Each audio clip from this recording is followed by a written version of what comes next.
আসসালামু আলাইকুম। স্বাগত জানাচ্ছি বিআরসি নিউজ আন্তর্জাতিক সংবাদে। শুরুতেই থাকছে সংবাদ শিরোনাম। লেবাননকে গোপনে ভারী অস্ত্র দিল তুরস্ক। দ্বিগুণ শক্তি নিয়ে ইসরায়েলে হামলার প্রস্তুতি নিচ্ছে হিজবুল্লাহ। তেল ট্যাঙ্কার জব্দ করল ইরান, যুক্তরাষ্ট্রের সঙ্গে উত্তেজনার শঙ্কা। ট্রাম্পের অতীত সম্পর্কে নতুন তথ্য ফাঁস, বিশ্ব মিডিয়ায় তোলপাড়। একাধিক রকেট হামলায় কেঁপে উঠল দামেস্ক। বিবিসির বিরুদ্ধে আইনি ব্যবস্থা নেবেন ট্রাম্প। এতক্ষণ শুনছিলেন সংবাদ শিরোনাম, এখন জানাব বিস্তারিত। লেবাননকে গোপনে ভারী অস্ত্র দিল তুরস্ক। দ্বিগুণ শক্তি নিয়ে ইসরায়েলে হামলার প্রস্তুতি নিচ্ছে হিজবুল্লাহ। মধ্যপ্রাচ্যের ভূরাজনীতিতে নতুন করে উত্তেজনা সৃষ্টি হয়েছে। লেবানন ইসরায়েল সীমান্ত পরিস্থিতি যখন অগ্নিগর্ভ, ঠিক তখনই সামনে এলো এক বিস্ফোরক খবর। আন্তর্জাতিক মহল বলছে তুরস্ক গোপনে লেবাননকে ভারী সামরিক সহায়তা দিচ্ছে, যা ইরান সমর্থিত গোষ্ঠী হিজবুল্লাহর হাতে পড়লে পরিস্থিতি আরও বিপজ্জনক হবে। শিরোনাম: তুরস্কের গোপন অস্ত্র, দ্বিগুণ শক্তি নিয়ে ইসরায়েলে হামলার প্রস্তুতি হিজবুল্লাহর।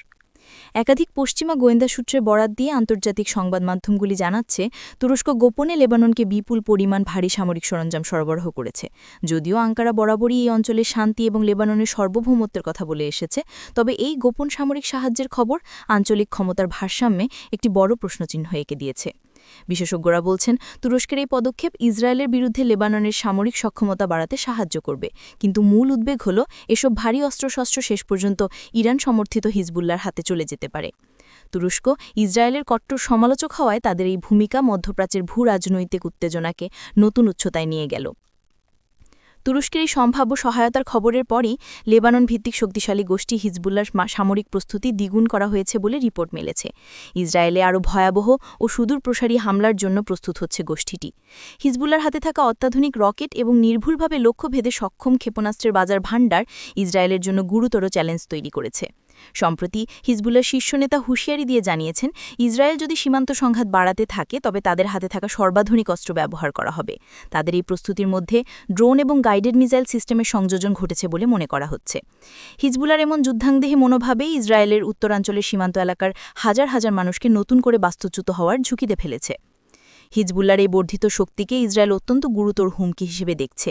ইসরায়েলি প্রতিরক্ষা বাহিনী আইডিএফ তাদের সীমান্ত জুড়ে সামরিক উপস্থিতি আরও জোরদার করেছে।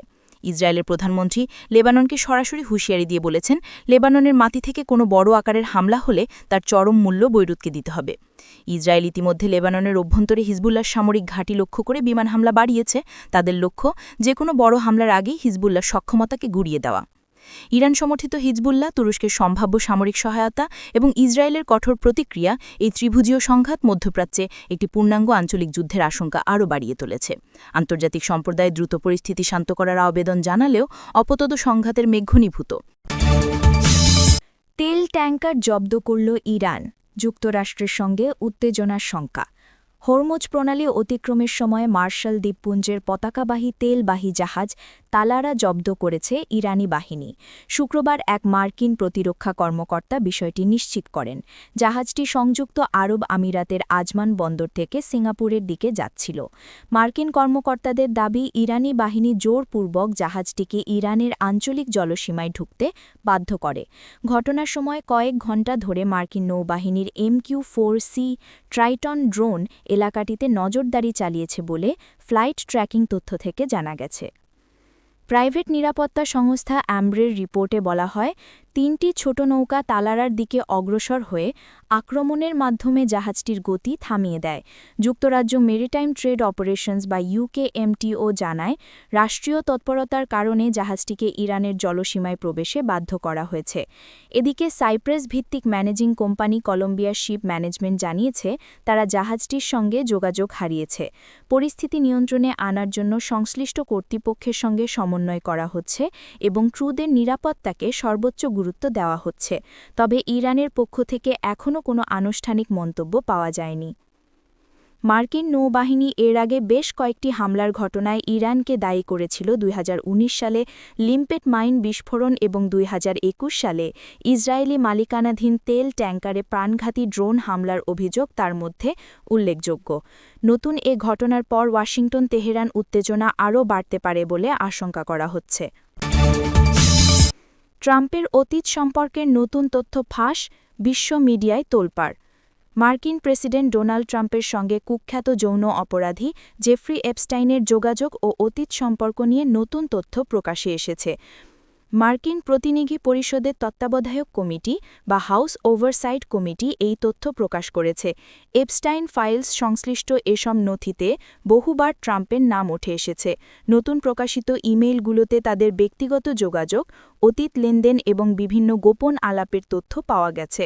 2016 সালের জুলাইয়ে ভারতীয় বংশোদ্ভূত মার্কিন লেখক দীপক চোপড়ার সঙ্গে ইমেইল বিনিময়ে এপস্টাইন জানান, ট্রাম্পের স্ত্রী মার্লা ম্যাপলস গর্ভবতী হওয়ার বিষয়টি জানার পর তিনি ট্রাম্পের সঙ্গে বাজিতে হারেন এবং $10,000 মূল্যের শিশুখাদ্যে ভরা একটি ট্রাক পাঠাতে বাধ্য হন।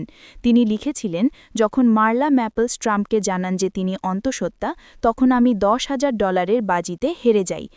এ তথ্য প্রকাশের পর বিষয়টি নিয়ে নতুন করে আলোচনার সৃষ্টি হয়েছে।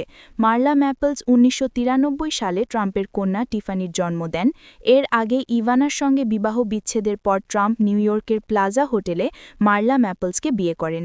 বিয়ের অনুষ্ঠানে এপস্টাইনও অতিথি ছিলেন বলে সিএনএনের আর্কাইভ ফুটেজে দেখা যায়। 1999 সালে ম্যাপলস ও ট্রাম্পের বিচ্ছেদ ঘটে। নতুন ইমেইলগুলোতে দীপক চোপড়া ও মার্লা ম্যাপলসের পূর্ব পরিচয়ের তথ্যও উঠে এসেছে। 2010 সালের সেজেস অ্যান্ড সায়েন্সেস সিম্পোজিয়ামে তারা একসঙ্গে বক্তব্য দিয়েছিলেন এবং 2016 সালে মার্লা ম্যাপলস তাদের বন্ধুত্বের কথা উল্লেখ করে একটি ছবি পোস্ট করেছিলেন।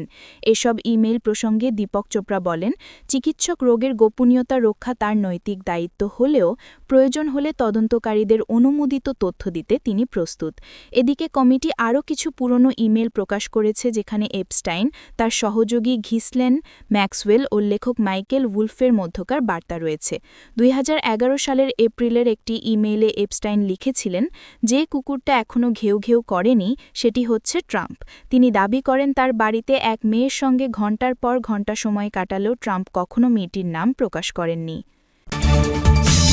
একাধিক রকেট হামলায় কেঁপে উঠল দামেস্ক। দামেস্কের মেজ্জা এলাকায় দুটি কাতিউশা রকেট হামলার ঘটনা ঘটেছে।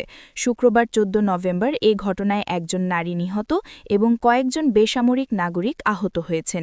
বিষয়টি রাষ্ট্রীয় সংবাদ সংস্থা সানাকে নিশ্চিত করেছে সিরিয়ার প্রতিরক্ষা মন্ত্রণালয়। মন্ত্রণালয় জানায়, রাজধানীর উপকণ্ঠ থেকে রকেট দুটি ছোড়া হয় এবং সেগুলো আবাসিক এলাকায় আঘাত হানে। এতে বেশ কিছু স্থাপনায় ক্ষতিগ্রস্ত হয়েছে। প্রতিরক্ষা ও স্বরাষ্ট্র মন্ত্রণালয়ের টিম ঘটনাস্থলে তদন্ত শুরু করেছে।